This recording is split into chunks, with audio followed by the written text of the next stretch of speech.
കാര്യം ചോദിക്കുകയാണ്. ഞാൻ ഈ ഒരു പോസ്റ്റർ, ഒരു തംനെയിൽ കാണിക്കാം. ആ തംനെയിൽ കണ്ടു കഴിഞ്ഞാൽ നമുക്ക് ഭയങ്കര ബുദ്ധിമുട്ട് തോന്നും.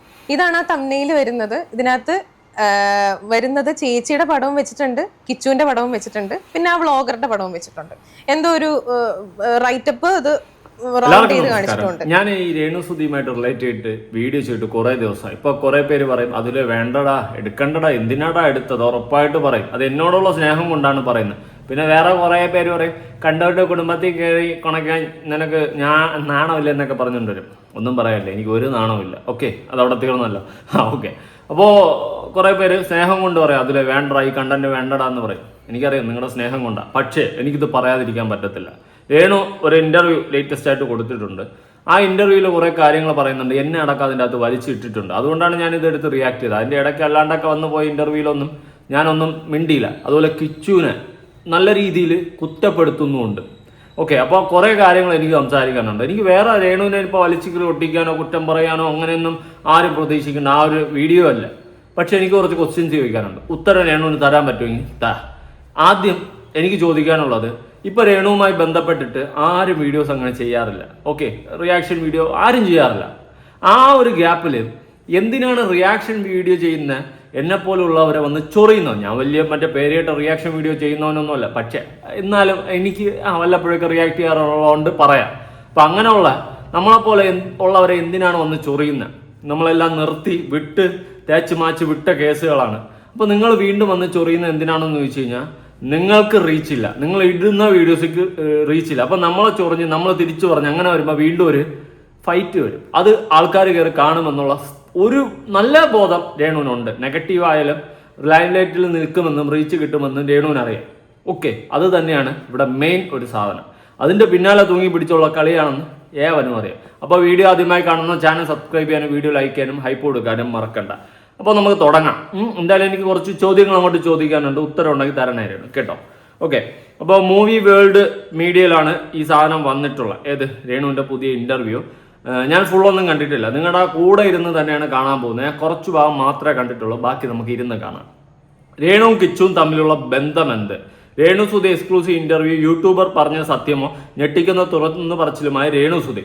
ഇതിന്റെ മേളിൽ എൻ്റെ ഫോട്ടോ എടുത്ത് വെച്ചിട്ടുണ്ട്. ദോ ഇരിപ്പുണ്ട്, ഞാൻ കണ്ട ഈ സെറ്റപ്പിൽ ആ ഒരു ഫോട്ടോയൊക്കെ എടുത്ത് തംബ്നെയിൽ കൊടുത്ത് വെച്ചിട്ടുണ്ട്. നമുക്കപ്പോൾ നൈസായിട്ട് പരിശോധിക്കാം.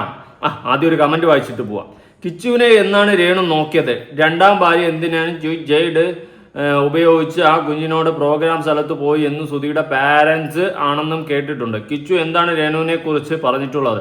അവന്റെ വായിൽ കോലിട്ട് കുത്തി കുത്തി സഹി കെട്ടാണ് അവൻ പറഞ്ഞത്. എന്നിട്ട് നിന്നെ ഒന്നും പറഞ്ഞിട്ടില്ല. നിന്നെ കാണാൻ വന്നേക്കല്ലേ എന്ന് നീ തന്നെയല്ലേ പറഞ്ഞത്. ഓക്കെ, അപ്പൊ കിച്ചു അവന്റെ കാര്യം നോക്കി, അവന്റെ പാടും നോക്കി, അവന്റെ ലൈഫേ എന്ന് പറഞ്ഞു പോവുകയാണ്. രേണു, നീ എന്തിനാണ് അവനെ ചൊറിയുന്നത്? നീ എന്നെ ചൊറിഞ്ഞ പോട്ട്. ഞാൻ ഓക്കെ ഫൈൻ, എനിക്കിതെല്ലാം ഒരു സ്പോർട്സ്മാൻ സ്പിരിറ്റിൽ ഞാൻ എടുക്കും. ഓക്കെ, പക്ഷെ അവന്റെ ലൈഫ് നോക്കി പോകുന്ന അവനെ നീ എന്തിനാണ് ഈ ഒരു സാഹചര്യത്തിൽ ചൊറിഞ്ഞത്? ഓക്കെ, അപ്പോൾ നമുക്കൊരു അറിവൻ തുടങ്ങാം. അതായിരിക്കും അതിന്റെ ഒരു അന്തസ്. രേണു പറഞ്ഞാട്ടെ, കേൾക്കട്ടെ.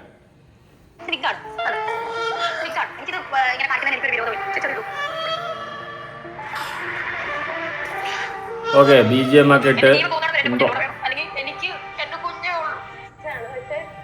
ഓക്കെ, ഇന്റർവ്യൂ തുടങ്ങട്ടെ. രേണു സുധിയാണ്. ചേച്ചി നമസ്കാരം. Welcome to movie world media. നമസ്കാരം. എങ്ങനെയുണ്ട്, സുഖമായിരിക്കുന്നോ എന്ന് ഞാൻ ചോദിക്കുന്നില്ല. ഇപ്പൊ എങ്ങനെയുണ്ട്? ആക്ച്വലി ഇപ്പം സത്യം പറഞ്ഞാൽ അറിയാമല്ലോ, എല്ലാവർക്കും അറിയാവുന്ന പോലെ ക്യാൻസർ ട്രീറ്റ്മെന്റിലാണ് ഞാൻ. തേർഡ് കീമോ കഴിഞ്ഞ് ഒരു 10-12 ദിവസത്തിന് ശേഷം ഞാനൊന്ന് എന്തായാലും ഉണർന്നു എന്ന് പറയാം. ഒന്ന് വീണ്ടും ജനിച്ചെന്ന് പറയാം. കാരണം അവിടെ നിൽക്കട്ടെ, ഇതിന്റെ താഴെയുള്ള കമന്റ്സ് ഒന്ന് ജസ്റ്റ് നോക്കി നോക്ക്. നാക്ക് ശരിയല്ല, 96 ലൈക്ക് ഉണ്ടാവുന്നു. ദയവ് ചെയ്ത് ആരും എടുത്ത് റിയാക്ട് ചെയ്യരുത്. നെഗറ്റീവിന് വേണ്ടി അവിടെ ഇരുന്ന് പറഞ്ഞ് പൊയ്ക്കോട്ടെ. എല്ലാം ശാന്തമാകുമ്പോൾ ഒരു ബോംബ് ഇടുന്നതാ. സോഷ്യൽ മീഡിയയിൽ ഇപ്പോൾ ഒരു സമാധാനമുണ്ട്. അവന്റെ അച്ഛന്റെ കൂടെ അല്ലേ ജീവിച്ചത്. ഞാൻ കമന്റ് നോക്കാൻ മാത്രം വന്നതാണ്, അല്ലാതെ ഇവളുടെ ഇന്റർവ്യൂ കാണാൻ എനിക്ക് താല്പര്യമില്ല. രേണു, ഞാനൊന്നും പറയുന്നില്ല, നാട്ടുകാർ എന്നെ നല്ലപോലെ പറയുന്നുണ്ട്, കേൾക്കാം. കീമോ എന്ന് പറയുന്ന ആ ഒരു സിറ്റുവേഷൻ അനുഭവിച്ചവർക്കും അറിയാം, ആ അനുഭവിച്ചവരുടെ വീട്ടുകാർക്കും അറിയാം, അതായത് ആ പേഷ്യന്റിനെ നോക്കുന്നവർക്കും അറിയാം. കാരണം അത് വളരെ ഒരു ഓർക്കാൻ പോലും പറ്റുന്നില്ല, അതുപോലൊരു ഭീകരതയാണ്. കാരണം സീരിയസ്ലി കറക്റ്റാ ഉള്ള കാര്യമാണ് പറയുന്നത്. അത് അനുഭവിച്ചവർക്കേ അത് അറിയത്തുള്ളൂ. ക്യാൻസർ എന്ന് പറയുന്നത് നല്ലൊരു സ്റ്റേജ് അല്ല.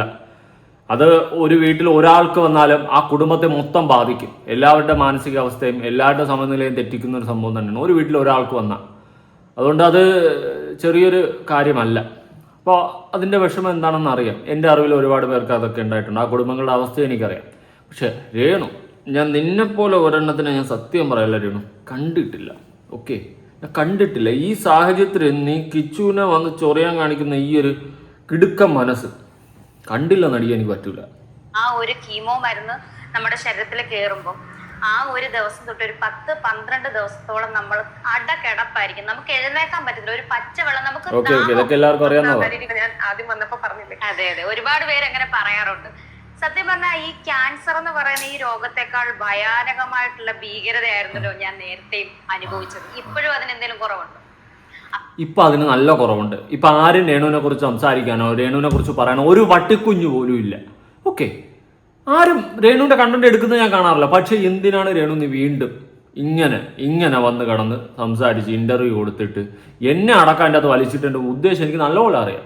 ഇത് കണ്ടു കഴിഞ്ഞ് ഞാൻ മിണ്ടായിരിക്കത്തില്ലെന്നും രേണുവിനറിയാം. എടുത്ത് റിയാക്ട് ചെയ്യും. പിന്നെ അതിനെ തുടർന്ന് ബാക്കി റിയാക്ഷൻസ് അങ്ങനെ ഇങ്ങനെ ഇത് നല്ല പോലെ വീണ്ടും ചർച്ചയാകും. രേണു വീണ്ടും ലൈം ലൈറ്റിൽ കയറും. അപ്പോൾ അപ്പുറത്തിരുന്നു കൊണ്ട് രേണു കട്ടിൽ കിടന്ന് പില്ലോ എടുത്ത് വെച്ച് ചരിഞ്ഞ് കിടന്ന് ഒട്ടും വയ്യാത്ത പോലെ കിടന്നുകൊണ്ട് അപ്പുറത്ത് കിടന്ന് ഒരു വീഡിയോ ഇടും.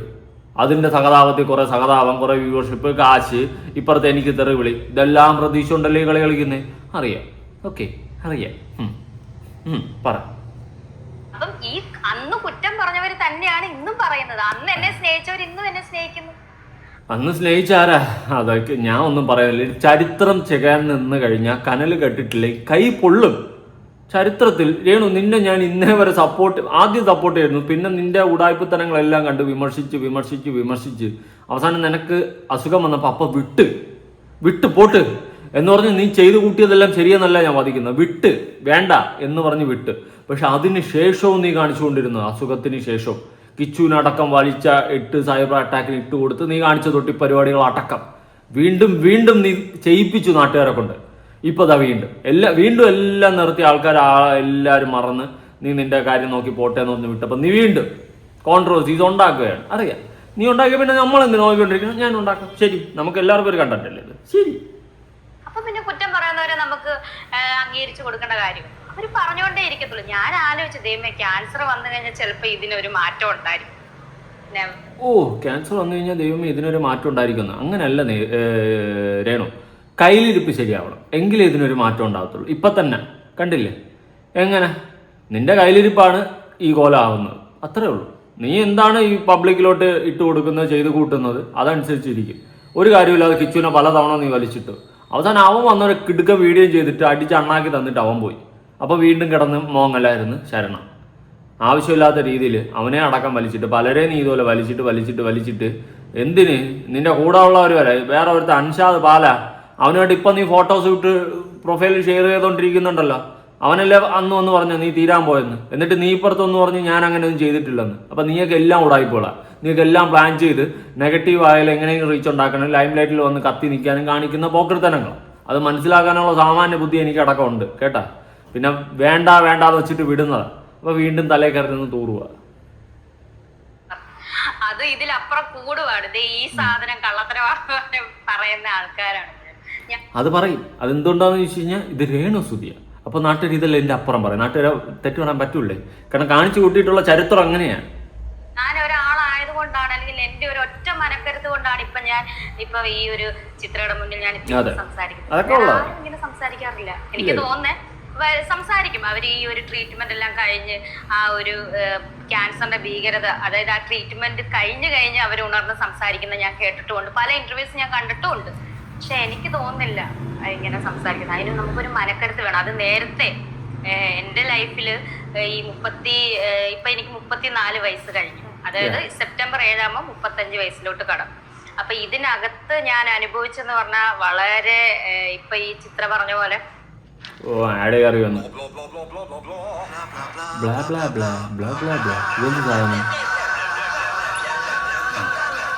ഫോണിന്റെ പരസ്യമായിരുന്ന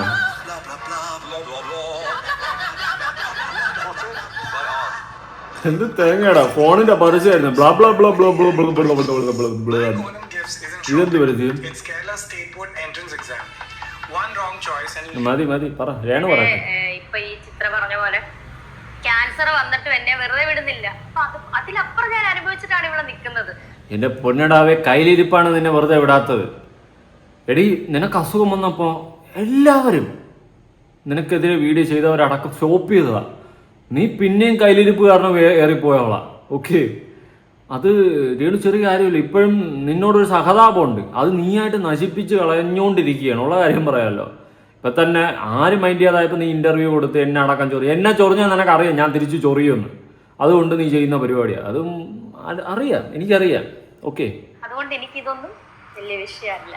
ഈ പൊതുവെ തന്നെ ഇപ്പം രേണുസുധിയുടെ ജീവിതത്തിൽ എന്തൊക്കെ സംഭവിക്കുന്നു, അല്ലെങ്കിൽ രേണുസുധി ഇന്ന് ബാത്റൂമിൽ പോയോ എന്ന് അറിയാനായിട്ടാണ് ആൾക്കാർക്ക് വ്യക്തതയാണ് അവർക്ക്. എന്തുകൊണ്ടാണ് ആൾക്കാർക്ക് ഈ ഒരു ക്യൂരിയോസിറ്റി ജനിക്കുന്നതെന്നുള്ളത് ചേച്ചി എപ്പോഴെങ്കിലും ചിന്തിച്ചിട്ടുണ്ടോ? എനിക്ക് തോന്നുന്നത്, നിനക്ക് തോന്നുന്നത് കിട്ട് അയ്യോ രേണുസുധി ബാത്റൂമിൽ പോയി അപ്പി ഇടുന്ന കാര്യം ആർക്കറിയണോ? എനിക്ക് പോടെ ഇവിടെ ഒരാളെ എക്സ്പോസ് ചെയ്യുമ്പോൾ, ഒരു ഉടായ്പിനെ എക്സ്പോസ് ചെയ്യുമ്പോൾ അത് കണ്ടിരിക്കുന്ന നാട്ടുകാർക്ക് ഒരു ഹരമാണ്. അത് നാട്ടുകാരെ തെറ്റു പറയാൻ പറ്റില്ല. ഒരു ഉടായ്പിനെ എക്സ്പോസ് ചെയ്യാണ്.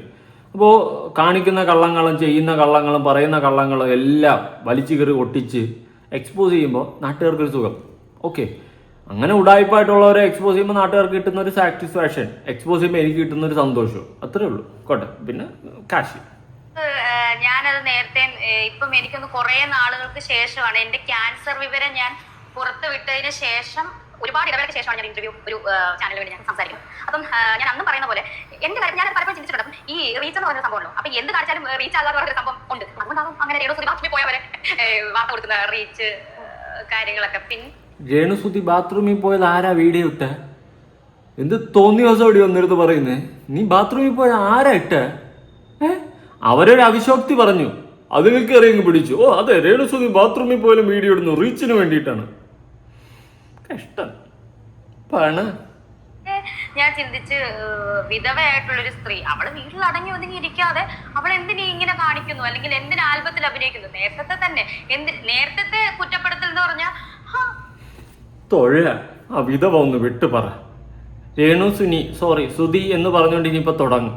വിധവ വിധവ കണ്ട് വിധവ പെൻഷനുള്ള അപേക്ഷിക്കും. കേൾക്കാൻ വയ്യാത്തോണ്ട. അവള് ഭർത്താവ് മരിച്ചല്ലേ, സിദ്ധിച്ചേട്ടന്റെ പേര് പിന്നെ എന്തിനാണ് ഇറങ്ങി നടക്കുന്നത്? ഇവിടെ എന്തിനാണ് ആൽബം ചെയ്ത്, ഇവിടെ എന്തിനാണ് കോപ്പറായി കാണിക്കുന്നത്? ഇത്ര നാട്ടെ കുറ്റം. ഇപ്പൊ ക്യാൻസർ വന്നു അടുത്ത അടങ്ങിയിരിക്കാൻ വേണ്ടി ഇവിടെ എന്തിനാണ് റീൽ ചെയ്തത്? അപ്പൊ ഞാൻ മാത്രം സന്തോഷിക്കാൻ പാടില്ലെന്നാണ്. ഈ രേണുസുധി എന്ന് പറയുന്ന വ്യക്തി ക്യാൻസർ വന്നൊരു പേഷ്യന്റ്, അവർക്ക് സന്തോഷിക്കാൻ പാടില്ല, ഒരു റീൽ ചെയ്യാൻ പാടില്ല, ഒന്ന് ചിരിക്കാൻ പാടില്ല. ഒന്ന് നീ റീൽ ചിരിച്ചതിന് ഇവിടെ ആരാടെ എന്തോന്നടേ പറഞ്ഞത്? പിന്നെ ഡോക്ടർ പറഞ്ഞിട്ടുണ്ട് ക്യാൻസർ പേഷ്യൻസ് ആയിട്ടുള്ളവർ ഫോൺ അധികം യൂസ് ചെയ്യില്ലെന്ന്. അപ്പോൾ ചോദിച്ചു, ഒരു ക്യാൻസർ പേഷ്യൻ്റ് അല്ലേ എന്തിനാണ് ഇങ്ങനെ ഫോൺ യൂസ് ചെയ്യുന്നത്? ആ വീട്ടുകാരാണ് കുറ്റം പറഞ്ഞത്, ആ ഫോൺ അവർക്ക് അങ്ങനെ കൊടുക്കരുതെന്ന്. അതിൻ്റെ നല്ലതിന് വേണ്ടിയാണ് പറഞ്ഞത്. ഓക്കെ, ഇടയിൽ നമ്മൾ കുറച്ചൊന്ന് റെസ്റ്റ് എടുത്തു കഴിഞ്ഞാൽ കാലാകാലം നമുക്ക് ഹാപ്പി ആയിട്ടിരിക്കാം. ഡോക്ടർ ആദ്യം പറയുന്ന കാര്യങ്ങളൊക്കെ ഒന്ന് അനുസരിക്കുക. ഞാനൊരു ആക്സിഡൻ്റ് ആയി കാണുന്ന സമയത്ത് എൻ്റെ അടുത്ത് ഡോക്ടർ ഒരുപാട് കാര്യങ്ങൾ പറഞ്ഞിട്ടുണ്ടായിരുന്നു. TV കാണുന്ന ലിമിറ്റ് ചെയ്യുക, ഫോൺ യൂസ് ചെയ്യില്ലെന്നല്ല ലിമിറ്റ് ചെയ്യുക. അപ്പോൾ ആ ഒരു ഘട്ടം ഞാൻ കടന്നു പോകുന്നവർ ഞാനിതെല്ലാം ലിമിറ്റ് ചെയ്തിട്ടുണ്ടായിരുന്നു. പിന്നെയാണ് നമ്മൾ ഇതിലോട്ടൊക്കെ ആയത്. ഓക്കെ, അപ്പം നമ്മളടുത്തൊരു ഡോക്ടർ പറയുന്ന സമയത്ത് ആ പറയുന്ന കാര്യങ്ങൾ ആ ഒരു കാലയളവിൽ നമ്മൾ അനുസരിക്കുക, അല്ലെങ്കിൽ നമ്മുടെ അസുഖം ഭേദമാകത്തില്ല. അത് മനസ്സിലാക്കുക. അല്ലാണ്ട് നീ ഫോൺ ഉപയോഗിച്ചാലും റീൽ ഉപയോഗിച്ചാലും നിനക്ക് എന്തെങ്കിലും സംഭവിച്ചാലും ഇവിടെ ആർക്കും ഒന്നും സംഭവിക്കാൻ പോകുന്നില്ല. നഷ്ടം നിനക്കും നിന്റെ കുടുംബത്തിനാണ്. അപ്പം നിനക്ക് എന്തിനാണ് ഫോൺ തന്നതെന്ന് നാട്ടുകാർ ചോദിച്ചു. പിന്നെ അതും വലിയ കൺസേൺ ഒന്നുമില്ല. പിന്നെ കിച്ചുവിനെതിരെ നീ വീഡിയോ ഇട്ടപ്പോഴാണ് നാട്ടുകാരെല്ലാം കൂടി നിന്നെ പൂരത്തെറി വിളിച്ചത്. ഓക്കെ, കൺഫേം ആയില്ലേ? ഇപ്പോൾ ലിപ്സ്റ്റിക് വേണ്ട, ഒന്ന് ഒരുങ്ങാൻ പാടില്ല. ബാക്കി ഒരുപാട് ക്യാൻസർ പേഷ്യൻസിനെ ഞാൻ കണ്ടിട്ടുണ്ട്, റീല് ചെയ്യുന്ന ഞാൻ അവരെ കണ്ടിട്ടുണ്ട്. അവിടെയൊക്കെ വരുന്ന കമന്റ്സ് എന്ന് പറഞ്ഞാൽ നിങ്ങൾ ഇങ്ങനെ തന്നെ മുന്നോട്ട് പോകണം, സന്തോഷിക്കണം, നിങ്ങൾ ഒരിക്കലും ഡൗൺ ആകരുത്, എത്രത്തോളം അവരെ സന്തോഷിപ്പിക്കാവോ അത്രത്തോളം നിങ്ങൾ സന്തോഷിക്കണോന്ന് പറഞ്ഞവര് രേണുസുധിയുടെ അക്കൗണ്ടിൽ അല്ലെങ്കിൽ ഒരു റീല് കണ്ടു കഴിഞ്ഞാൽ പിന്നെ ഇല്ലാത്ത കുറ്റമില്ല. ഇതാണ് സുധിച്ചേട്ടന്റെ വിധവ. ഇപ്പൊ ക്യാൻസർ പേഷ്യന്റ് അടങ്ങിയിരിക്കാൻ വരെ അവൾ മരുന്നിന്റെ മണമായിട്ട് വീട്ടിൽ പോലെ അവൾ എന്തിനാണ് റീൽ ചെയ്തത്? അപ്പൊ ഈ പറഞ്ഞവർ തന്നെയാണ് ഇന്നും പറയുന്നത്. വ്യത്യാസമില്ല, ആളുകൾക്ക് വ്യത്യാസമോ? ഇങ്ങനെയൊന്നും വീഡിയോയിൽ ആരും പറഞ്ഞില്ല. ഇനി കമന്റിൽ ഒന്ന് പറഞ്ഞോന്ന് എനിക്കറിയത്തില്ല. ഇനി നിന്റെ ഫേക്ക് അക്കൗണ്ടിൽ നീ തന്നെ കമന്റ് ഇട്ടോന്നും അറിയത്തില്ല. വീഡിയോയിലൊന്നും ഒരു മനുഷ്യനും ഇങ്ങനെ ഒന്നും പറഞ്ഞിട്ടില്ല നീ വീട്ടിൽ അടങ്ങി ഒതുങ്ങി കൂടിയിരിക്കണമെന്നൊന്നും. ഓക്കെ, പിന്നെ പറഞ്ഞു കുറച്ചൊന്നും ആദ്യം റെസ്റ്റ് എടുക്ക്. നിന്റെ നല്ലതിന് വേണ്ടി പറഞ്ഞത്. അതുപോലെ മനസ്സിലാക്കാനുള്ള വാദമില്ല, എനിക്കൊരു തേങ്ങയും പറയാനില്ല. ഒന്നുമില്ല. പിന്നെ കുറച്ച് വാക്കുകൾക്ക് പിന്നെ കുറച്ച് സംഭാഷണങ്ങൾ വ്യത്യസ്തമാണ്, അത്രേ ഉള്ളൂ. അത്രേ ഞാൻ കരുതുന്നുള്ളൂ. കടുകട്ടിയായിട്ടുള്ള വാക്കുകൾ യൂസ് ചെയ്യാറുള്ളത്. അതായത് പലപ്പോഴും അതിന്റെ ക്യാപ്ഷൻസ് ഒക്കെ കണ്ടു കഴിഞ്ഞാൽ നമുക്ക് തന്നെ ഭയങ്കരമായിട്ടുള്ള ബുദ്ധിമുട്ടാണ് ഫീൽ ചെയ്യും. ഞാൻ തന്നെ കണ്ടിട്ട് ഇവരെ ഇവരെന്തിനാണ് ഇങ്ങനെ പറയുന്നതെന്ന് വരെ തോന്നിയിട്ടുണ്ട്. അതായത് ചേച്ചിയുടെ കണ്ടന്റ് കൊണ്ട് അരി മേടിക്കുന്ന ആൾക്കാർ ഇന്ന് കേരളത്തിൽ ഉണ്ട്, അല്ലെങ്കിൽ ഇന്ത്യയിൽ ഉണ്ട്. അതെനിക്കറിയാം. കാരണം എന്നോട് വന്ന് നേരിട്ട് വന്ന് പറഞ്ഞിട്ടുണ്ട്, ഇതേതായി ചാനൽ, അത് ഞാൻ പുതിയ ചാനൽ ചേച്ചിയുടെ ഇത് വെച്ചിട്ടാണ് തുടങ്ങുന്നത്, ചേച്ചിയുടെ ഒരു ഒറ്റ ബൈറ്റ് കൊണ്ടാണ് ഞാൻ തുടങ്ങുന്നത്, ഞങ്ങൾ പച്ച പിടിച്ചോളൂ, എത്രയോ പേര് പറഞ്ഞിട്ടുണ്ട്. ഇനി ഞാൻ ആ ചാനലിന്റെ പേര് പറയാം. എന്ത് എക്സ്ക്ലൂസീവ് ആയിട്ട് പറയാനൊന്നും ആഡും കയറി വന്നു പോപ്പ്. ഇത് ഞാൻ തരുന്ന പ്രൊമോഷൻ ഒന്നുമല്ല കേട്ടോ, ലൈവായിട്ടിരുന്ന് റെക്കോർഡ് ചെയ്യുന്നതുകൊണ്ട് ഓട്ടോമാറ്റിക്കായിട്ട് ഇതൊക്കെ വരുന്നതാണ്. ഇനി പറയും ഞാൻ വിക്സ് ഇൻഹേലർ പ്രൊമോഷൻ ചെയ്ത് തുടങ്ങിയെന്ന്, രേണു സുധീര കണ്ടന്റിൻ്റെ ഇടയിൽ കൂടി. വിവരമില്ലാത്തതൊക്കെ അങ്ങനെയും പറയും ചിലപ്പോൾ. ഞാൻ പറഞ്ഞതന്നെ ഉള്ളൂ. ഫ്രിഡ്ജിൻ്റെ പരസ്യം, ഇത്രയും പ്രൊമോഷനൊക്കെ എനിക്ക് കിട്ടിയെന്ന് ഞാൻ എന്നെ കോടീശ്വരനായേനെ. നമുക്ക് കിട്ടും വല്ല ഗാംബ്ലിങ്, പറഞ്ഞിട്ട് കാര്യമില്ല. കുഴപ്പമില്ലടാ, ഏതെങ്കിലും നല്ല പ്രൊമോഷൻ കിട്ടുന്ന ഒരു കാലം വരട്ടെ. ഹെയർ ഞാൻ ചാനലിന്റെ പേര് പറയുന്നില്ല, നമ്മുടെ ഒരു മീഡിയയാണ്, ചാനൽ മീഡിയ, നമ്മുടെ ഈ ബൈറ്റ് എടുക്കുന്നത്. എന്നോട് പല പ്രാവശ്യം ഓരോ ഷൂട്ട് കഴിയുമ്പോഴും ആ ചേട്ടൻ എന്നോട് വന്ന് പറയും, ഞാൻ രേണുവിന് ഫുഡ് മേടിച്ചു തരാം. പക്ഷെ എന്താ ചേട്ടാ, രേണു കാരണമാണ് എൻ്റെ ചാനൽ എനിക്ക് ഇത്രയും ക്യാഷ് കിട്ടുന്നുണ്ട്. എപ്പം എന്നോട് ഭയങ്കര സ്നേഹം കേട്ടോ പുള്ളിക്ക്. പുള്ളിയുടെ ചാനൽ എടുത്തു കഴിഞ്ഞാൽ എൻ്റെ വീഡിയോസ് മാത്രമേ ഉള്ളൂ, ഫുള്ളും മില്യൺ അടിച്ച വീഡിയോസ് ആണ് പുള്ളിക്ക്. അപ്പം പുള്ളി ഈയിടെ എന്നെ വിളിച്ചിട്ട്, രേണു ഞാൻ ചേട്ടാ ചാനൽ ഇപ്പൊ കാണുന്നു, ഞാൻ നിർത്തി, രേണു ഇനി എന്ന് തിരിച്ചു വരുന്നു അന്നേ ഞാൻ തുടങ്ങുന്നു, അപ്പൊ എനിക്ക് വേറെ ന്യൂസ് ഒന്നും കിട്ടുന്നില്ല രേണു എന്ന് പറയാറുണ്ടായിരുന്നു ചേട്ടൻ. അപ്പം എനിക്ക് തോന്നുന്നത് ആ ചേട്ടനൊന്ന് പറയാവോ? ഒന്ന് പറ, അറിയട്ടെ. ഏതാ ചേട്ടൻ? രേണുവിൻ്റെ കണ്ടന്റ് മാത്രം ചെയ്യുന്ന ഓൺലൈൻ മീഡിയ, അതെനിക്കൊന്നും അറിയണമല്ലോ. അങ്ങനെ ഒരു ഓൺലൈൻ മീഡിയ ഇവിടെ കേരളത്തിൽ ഞാൻ കണ്ടിട്ടില്ല. ചുമ്മാ അങ്ങനെ തള്ളി മറിയുക, രേണുവിൻ്റെ കണ്ടന്റ് വന്നാലേ ഞാനിത് തിരിച്ചു വരത്തുള്ളൂ. അയ്യോട്ടാ, തള്ളുമ്പോൾ മയത്തി തള്ളു രേണു. സോഷ്യൽ മീഡിയയിൽ ഇപ്പം കാണുന്ന പല നമ്മുടെ ഓൺലൈൻ മീഡിയാസും എന്റെ ഓരോ ബൈറ്റ്സ് എടുത്ത് അതൊക്കെ ന്യൂസ് ഒക്കെ കൂടിയിട്ടുണ്ട്. എനിക്കറിയാം, എന്നെ വെച്ചിട്ട് ഒരുപാട് റീച്ച് ഉണ്ടാക്കിയിട്ടുണ്ട്. ചേച്ചി ബാക്കിയുള്ളവരെ ഹേർട്ട് ചെയ്യാത്ത പോലെയല്ല ബാക്കിയുള്ളവർ ചെയ്യുന്നതെന്നുള്ളത്. ഞാൻ പേരെടുത്ത് ആരും പറയുന്നില്ല.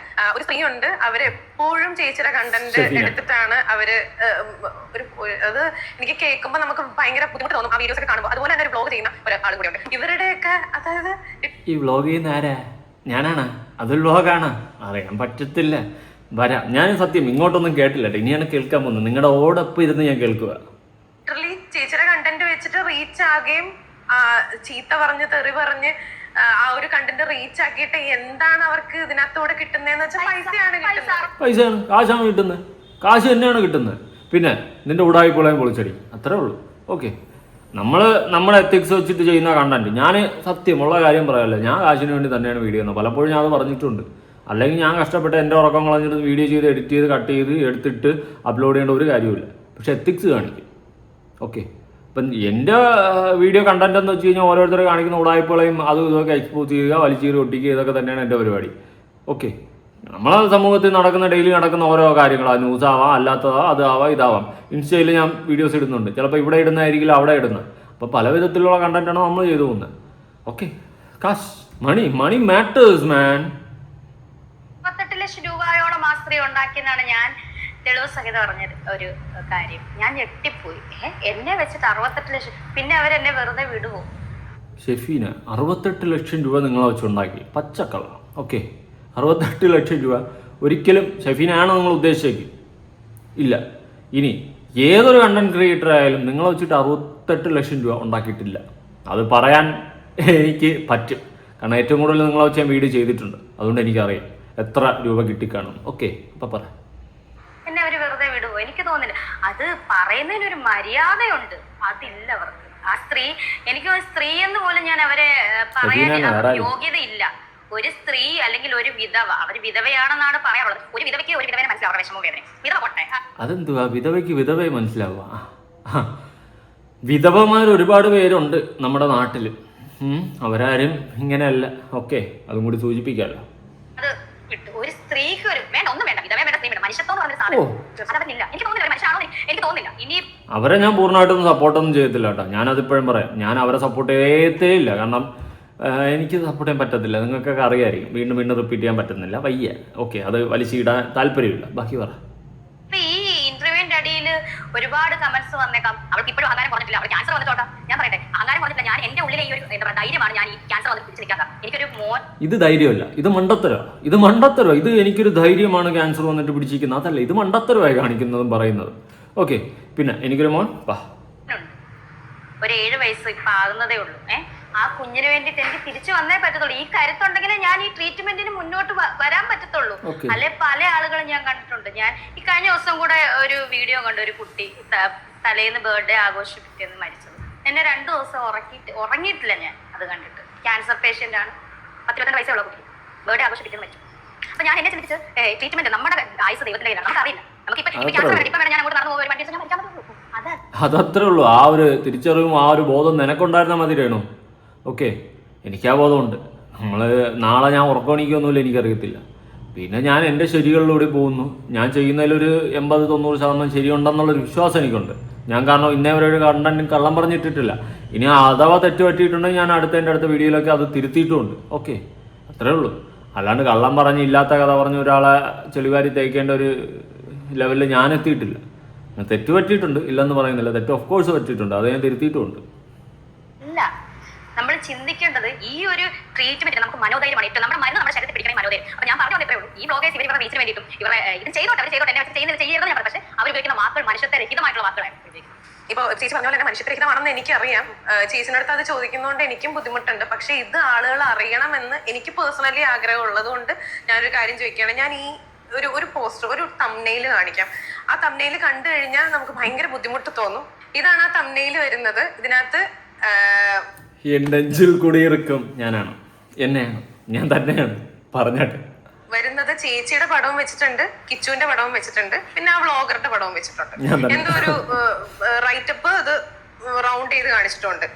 കണ്ടന്റ് ഇതാണ്: ഗർഭമാക്കിയോ, കിച്ചു രേണുവിനെ പീഡിപ്പിക്കാൻ ശ്രമിച്ചോ, സത്യം ഇത്.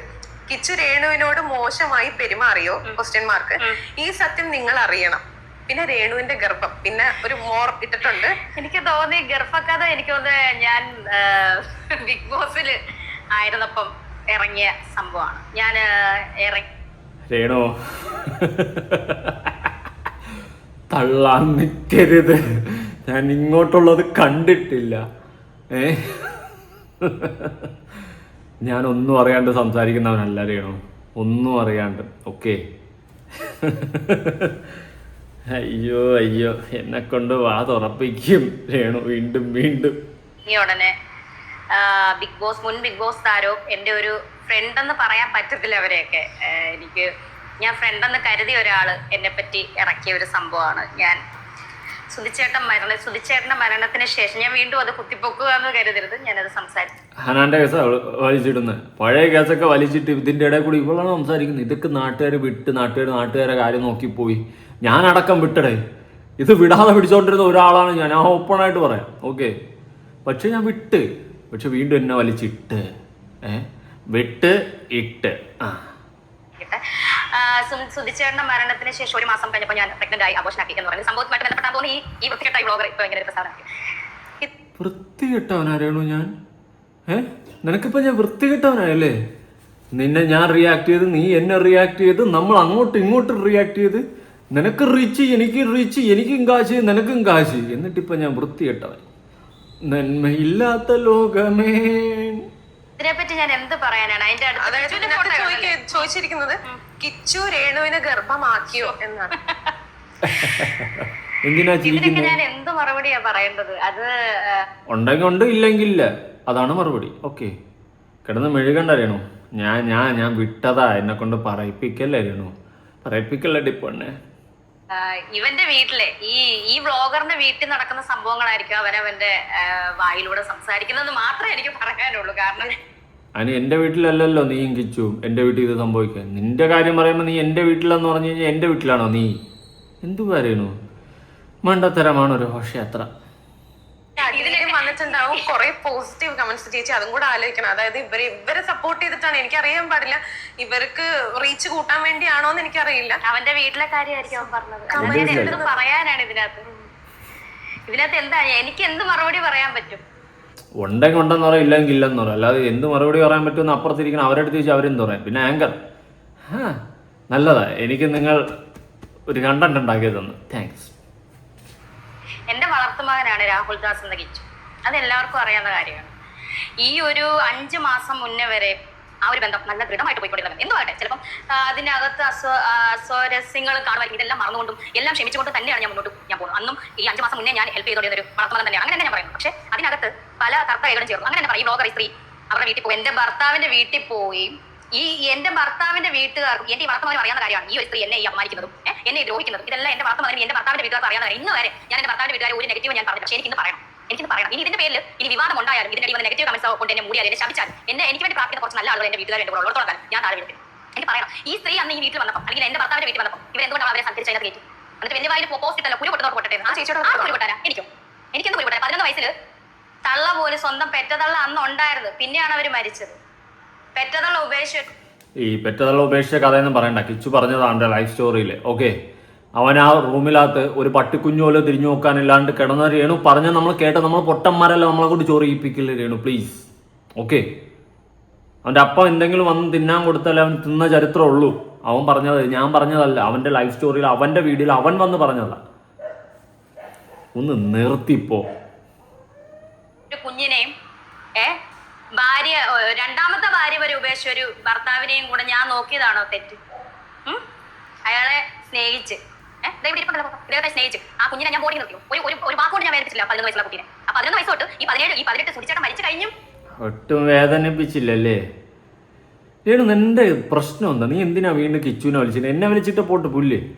എന്തിനാ നീ അവനെ വിളിച്ചിട്ട്? അവൻ്റെ കാര്യം നോക്കി ടീഷർട്ടും അതും ഇതും ബ്രാൻഡൊക്കെ ഇട്ട് അവൻ അങ്ങ് പോവുക.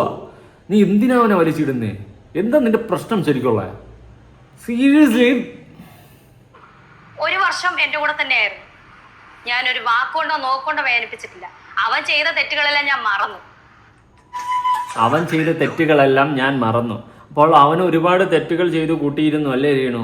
അവൻ ചെയ്ത തെറ്റുകളൊക്കെ മറക്കാനായിട്ട്. പക്ഷെ എന്ത് കഷ്ടോടാ രേണു. നിനക്ക് തന്നെ നിന്നോടൊരു ഉളുപ്പില്ലായ്മ തോന്നുന്നില്ല? നീ എന്തായി കാണിക്കുന്നത്? നീ എനിക്ക് എന്താ കിച്ചുവിൻ്റെ അടുത്ത് ഇത്ര ചൊറിച്ചില്ല? നീ എന്തിനാ അവനെ വീണ്ടും വീണ്ടും വലിച്ചിടുന്നേ? സത്യം രേണു, നിന്റെ നാട്ടിൽ ചുമ്മാല്ല തെറി വിളിക്കുന്നത്. ഇതിപ്പോൾ നീ ഇതിൻ്റെ കമന്റ് ബോക്സിൽ നിന്ന് ചെക്ക് ചെയ്യ്. ഓക്കെ, എൻ്റെ വീഡിയോ ഇനി പുറകിച്ചൊന്നും കയറാൻ പോകില്ല. കാരണം എനിക്ക് വേറെ കുറച്ച് ഇഷ്യൂസ് ഉണ്ട് ചാനലിൽ. പക്ഷെ നീ ഒന്ന് മനസ്സിലാക്ക്. മറന്ന് ക്ഷമിച്ചു ഞാൻ മുന്നോട്ട് പോയതാണ്. എനിക്ക് വന്ന് അതാണ് ഞാൻ ചെയ്ത തെറ്റ്. ഇത്രയൊക്കെ അറിയാം. എന്നെ പലപ്പോഴും ദ്രോഹിച്ച് ഈ സ്ത്രീയെ വീട്ടിൽ കയറ്റിയിരുന്നെങ്കിൽ ഇവരെന്തുകൊണ്ട് എന്നെ അപ്പൊ എന്താണ് മനസ്സിലാക്കി? ഇവരൊന്ന് ചിന്തിക്കണം. എന്റെ ഭർത്താവിന്റെ എനിക്ക് ആരുടെ ഒന്നും വേണ്ട. ആരോടും ഞാൻ ചോദിക്കുന്നുമില്ല. എന്നിട്ട് നാളെ പറയാ ഇവിടെ എഴുന്നേറ്റ് നിൽക്കുന്ന എന്റെ പൈസ കൊണ്ട് അവള് ക്യാൻസർ വന്നു. ഇതൊന്നും കേൾക്കേണ്ട കാര്യം കൊണ്ടായിരുന്നോ ഈ പ്രശ്നങ്ങൾ ഉണ്ടായത്? ഇവർക്ക് ഇത്ര അറിയത്തില്ലായിരുന്നു ആ സ്ത്രീ ഇന്ന പോലാണ്. ആരും വിവരമില്ലാത്ത ആൾക്കാരൊന്നും അല്ലായിരുന്നില്ല അവിടെ. ബാക്കിയുള്ളവരുടെ കാര്യത്തിൽ എന്തിനാണ് ഇത്ര വ്യഗ്രത ഇടപെടാൻ? ഓ, ഇന്റർവ്യൂ ചേച്ചിയെ ഭയങ്കര വ്യഗ്രത തന്നെ കേട്ടാ, ഒരുപാട് വ്യഗ്രത. കിച്ചുവിന്റെ കാര്യത്തിൽ രേണുവിന് ഇത്ര വ്യഗ്രത എന്തെന്ന് തിരിച്ചു ചോദിക്കാത്തത് ആങ്കറെ? ആ പയ്യൻ അവന്റെ കാര്യം നോക്കി പോകുന്നുണ്ട്. ഉണ്ടാക്കി വെച്ചേക്കുന്നു. അറിയില്ല, കുരു പൊട്ടുന്നവര് പൊട്ടട്ടെ. 3 പൊട്ടി കുണ്ടിക്ക്. അതിന്റെ തലേന്നും കൂടെ എന്റെ വളർത്തുമകന് ഞാൻ പൈസ കൊടുത്തിട്ടിരിക്കുക. 500ഉം 200. എന്റെ വളർത്തുമകൻ പുതിയ പേരിട്ട്. നമ്മളൊക്കെ വളർത്ത് നായി, വളർത്ത് ആട്, വളർത്ത് പശു എന്നൊക്കെ പറയും. എന്റെ വളർത്ത് മകനാക്കി ഇപ്പൊ കിച്ചു. എന്റെ മോൻ ഇപ്പൊ എന്റെ വളർത്തു മോൻ. ഉള്ളിന്ന് വരുന്നതാ ഇതൊക്കെ. രൂപ അല്ല ഞാൻ കൊടുത്തിട്ടുള്ളത്.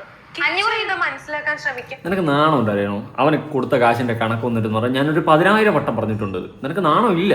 വീണ്ടും വീണ്ടും അവന് കാശ് കൊടുത്തതിന്റെ കണക്ക് വന്നിരുന്ന് കൊണാന്ന് വെട്ടിക്കൊണ്ടിരിക്കും. നാണോ മനോ ഉളുപ്പും ഇല്ല. മനസ്സിലാക്കാൻ ശ്രമിക്കാൻ ഞാൻ പിന്നീടാണ് അറിയുന്നത് ഈ പല വ്ളോഗേഴ്സിനെയും. അല്ല ഞാൻ ചോദിക്കട്ടെ, രാഹുൽ ദാസിന് എന്തും പറയാം, അത് കുഞ്ഞ് അതിനെന്ത് പറയാം? രേണു സുധിക്ക് ഒന്നും പറയാൻ പറ്റത്തില്ല. രേണു സുധിയുടെ വീട്ടുകാരെ നിനക്ക് കുറച്ചെങ്കിലും ഉളുപ്പുണ്ടെങ്കിലും ഇല്ലെങ്കിലും ഈ പരിപാടി വച്ച് നിർത്തിക്കോ Renu. Last and final warning എന്ന് ഞാൻ പറയുന്നുള്ളൂ. നാട്ടുകാരെ കൊണ്ട് പറയിപ്പിക്കാനായിട്ട് ഇറങ്ങിത്തിരിക്കാതെ നിനക്കൊരു അസുഖം വന്ന് ആ ഒരു ഇതിലിരിക്കുന്ന ശാപം വാങ്ങിച്ചു കൂട്ടി നാട്ടുകാരെ വെറുപ്പ് വാങ്ങിച്ചു കൂട്ടി പ്രാക്ക് വാങ്ങിച്ചു കൂട്ടാതെ ഉള്ള കാര്യം പറയാം. മണ്ടത്തര നികൃഷ്ട ജീവികൾ, വൃത്തികെട്ട ആൾക്കാർ, അങ്ങനെയാ. രേണു സുധിക്ക് ഒന്നും മിണ്ടാൻ പറ്റത്തില്ല. പാവം കുഞ്ഞ്. ഇതിന്റെ അടി വരുന്ന കമന്റ്സ് കണ്ടോണം. ഇപ്പോഴേ ഞാൻ പറയാം എന്തൊക്കെയാ. അവന് സപ്പോർട്ട് വരുന്നത് കൊണ്ടും അതിന്റെ ചൊറിച്ചിലാണ് ഞാൻ നിർത്തി. അതിന്റെ ചൊറിച്ചിലാണ് ഈ രേണു പറഞ്ഞ് ഈ കാണിക്കുന്ന 1600 പണി. ഓക്കെ, അതിന്റെ ചൊറിച്ചിലും മാത്രം, വേറെ ഒരു പ്രശ്നവും രേണുവിനില്ല. ആ ഒരൊറ്റ പ്രശ്നമേ രേണുവിന് ഉള്ളൂ. ഞാൻ കണ്ട പ്രശ്നം അതാണ്. അവന് സപ്പോർട്ടീവ് കമൻസ് വരുന്നതിൻ്റെ നല്ല ഒന്നാം തരം ചൊരുക്കാണ് രേണു നീ ഇവിടെ കാണിക്കുന്നത്. അതുപോലെ എന്നെ വലിച്ചിട്ടത് എനിക്കൊരു പ്രശ്നമേ ഇല്ല. ഞാനിതൊരു എൻ്റർടൈൻമെൻ്റ് ആയിട്ടേ കണ്ടിട്ടുള്ളൂ. പിന്നെ എന്നെ വലിച്ചിട്ട സ്ഥിതിക്ക് ഞാൻ വരാതിരിക്കുന്നത് ശരിയല്ല. ഞാൻ അല്ലെങ്കിൽ ഈ കണ്ടന്റ് ചിലപ്പോൾ എടുക്കുമായിരുന്നു മേ ബി. കാരണം കിച്ചുവിനെ നീ ഒരുപാട് പറയുന്നുണ്ട്. ഞാനിത് അവസാനം വരെ ഒന്നും കണ്ടിട്ടില്ല. ബാക്കി ഞാൻ പിന്നെ കാണാം. കാരണം കണ്ടപ്പോൾ എനിക്ക് ഇപ്പോൾ തന്നെ കലി വരുന്നു. ഞാൻ ബാക്കിയും കൂടി കണ്ടു കഴിഞ്ഞാൽ ഞാൻ ചിലപ്പോൾ വല്ല വായി തോന്നുന്നെ വിളിച്ചു പറയാം. അതിനേക്കാളും ഞാൻ ഒറ്റയ്ക്കിരുന്ന് ഞാൻ വെറുതെ ഇരുന്ന് കണ്ടോളാം. ഇപ്പം ഞാൻ ഇൻ്റർവ്യൂവിൻ്റെ ആദ്യം തുടക്കമാണ് ഞാൻ ഒറ്റയ്ക്കിരുന്ന് ആദ്യം കണ്ട്.